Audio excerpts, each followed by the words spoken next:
Good afternoon, everyone. I'd like to start by thanking Lorna Dillon very much indeed for inviting me here.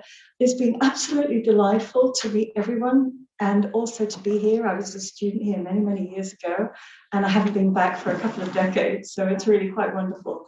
And I've enjoyed very much hearing about everyone's research and meeting our friends from Chile, who it's been terrific to get to know and whose work I've enjoyed learning about. So the talk today, I've changed the title, and this is the title up here. I'm going to slow down for the interpreter. So my new talk title is Smuggling Dissident Art Out of a Country Under Dictatorship and Creating a Transnational Network of Activists for Democracy and Human Rights. Now, what I'm talking about is the adbieras of the Pinochet era in Chile. So the subject of my talk is the group of people who created and smuggled adbieras out of Chile and sold them abroad in several continents and who bought them. So this is an adbiera from the 1970s from the eastern part of Santiago. This is the artwork we're discussing today. And here's another one from the same neighborhood and the same era. 1970s. The adbieras were made by, for the most part, women in shanty towns who were in Santiago who were impoverished.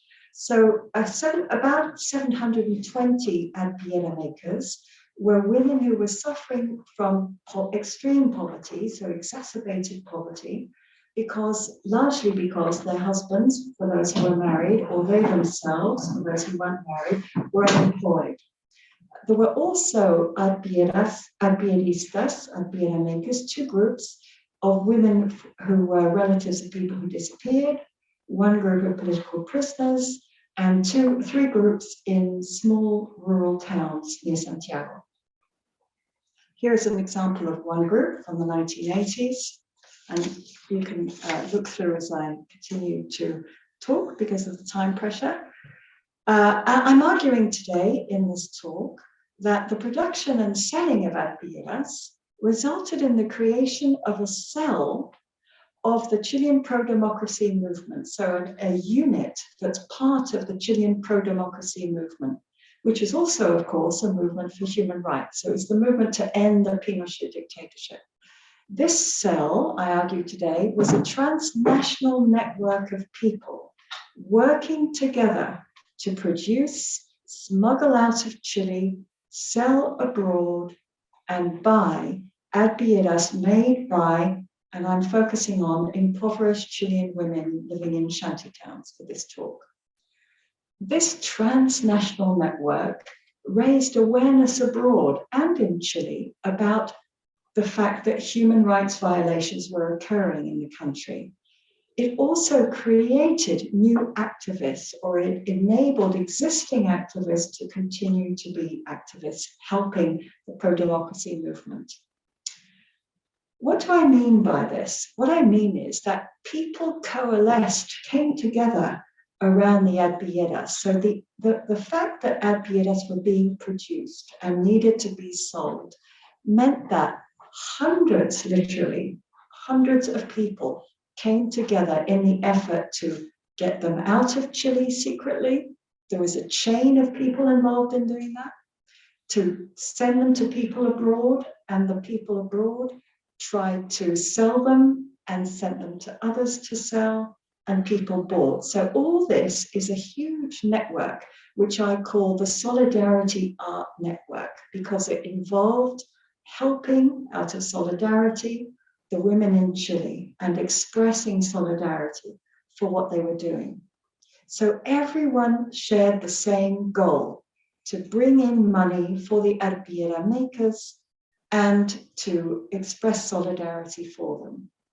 A central organization that organized all this network, that helped set up adbiera groups, that helped get adbieras out of Chile, that sent them to its contacts abroad. A central organization was the Comité de Cooperación para la Paz en Chile, so called Comité Pro Paz. And this organization was an ecumenical organization that was replaced, when it was forced to close down, was replaced by the Vicaría de la Solidaridad, which was essentially the same group of people and the same goals and programs with slight changes under the protection of the Arzobispado, the Archbishopric of Santiago. The Comité and the Vicaría, beginning in 1976, the Vicaría till the end of the regime, the Pinochet regime in 1990, or 1989, next president 1990, sent the Advieras out of Chile to mainly Europe, elsewhere in Latin America, to Canada and other countries, including Algeria and including Australia and New Zealand, and even to some extent the United States. Here, refugees played an important role, selling advieras at various events, like events that were cultural and political events, like musical evenings with political undertones called peñas in various countries throughout Europe, at what they called, in their words, third world fairs, meaning fairs to support countries in which people were experiencing poverty, Christmas markets, fairs of different kinds, like school fairs, school fetes. And the refugees who were selling in all these places, in Europe's capitals and Europe's small cities, sent the money back to the Vicaría, the money that they earned. It wasn't for them, they wanted to send it back. So Pedro, a Chilean refugee in Germany, says, I spent many weekends selling this material. What I would try to do was that when the package arrived, I would immediately send the money. I would pay for it, you could say, so that the money could arrive in Chile soon. And afterwards, I tried to sell. When you're in Europe, you don't have the same economic urgency that you have here. So what they asked me to do at the Vicaría was to guarantee them a fixed amount monthly, whether or not I sold. Now, the refugees selling advieras gained supporters for the pro-democracy movement in the countries where the refugees were. What do I mean by that? Well, it informed members of the public, because the refugees explained to the people who came to the table where they were selling refugees, where they were selling advieras, they explained what the advieras were about. So they would explain in the process what was happening in Chile. And who did they explain to? Members of the public who were mostly left-leaning people who were sympathetic with the struggles of oppressed peoples around the world. Some of them, one refugee said, had experienced the Second World War. So these buyers, these people, members of the public, were motivated to support the women and to express solidarity, not just with the women, but with the pro-democracy movement when they tried to buy, when they heard what the refugee explained. So Pedro again described, for me, the fact of that little envelope. Here's the little envelope at the back of an adviera in this photo. That little piece of paper at the back of the adviera, there's a piece of paper inside this. For me, he says, Pedro says, it was very important, very important. It was like coming close to the person herself.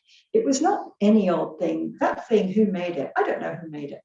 No. For me, that little paper at the back was tremendously important. And here's the little paper.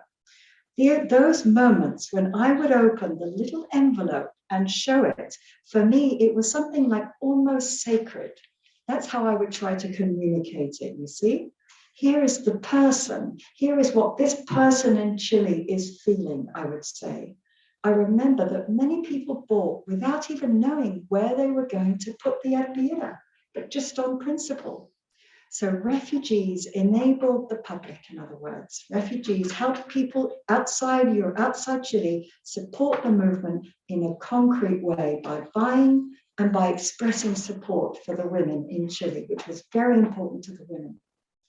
The selling of advieras also, of course, made it important for refugees to stay active in the pro-democracy movement. So they were able to continue the fight, that was their word, expression, and to continue to be solidarios, which means helping and thinking of the needs of others and doing something towards helping others back in Chile. This was an ethos of the whole pro-democracy movement. And the Advieras and selling Advieras made it possible for refugees to continue to act according to these values and this value of solidarity. And it wasn't just refugees who sold the Advieras, it was also people in Chile, such as people outside Chile, I beg your pardon, such as human rights activists, the leftist members of companies, union members, and church members who were left-leaning. So a whole range of people got involved in helping to sell Advieras and sending the money back because the Vicaria contacted them. And this led to, therefore, support, not just for the women. Remember, we're talking about at least 720 women, not just for the women receiving the income, but also the pro-democracy movement in Chile. Apologies for interrupting. We've had 10 minutes, so if you could round off in the next 30 seconds. Thanks. So what we have here to conclude is a solidarity art network, a network of people connected by the wish to express solidarity to women artists in Chile and send money back. And this network exists thanks to this dissident art form and was extremely effective, and I'll end here, not just in bringing refugees and keeping them active in the movement, not just in helping women in Chile by providing them with an essential income and by enabling them. What it also did was enable women in Chile who made Advieras to become active cells of resistance in other ways in Chile, participating in protests in Chile of different kinds, in the general strike, in making clandestine newsletters about what was happening, and in supporting other groups that weren't anything to do with the Advieras, in supporting other resistance groups. And so in these various ways, the Advieras catalyzed solidarity in Chile and beyond Chile. Thank you very much.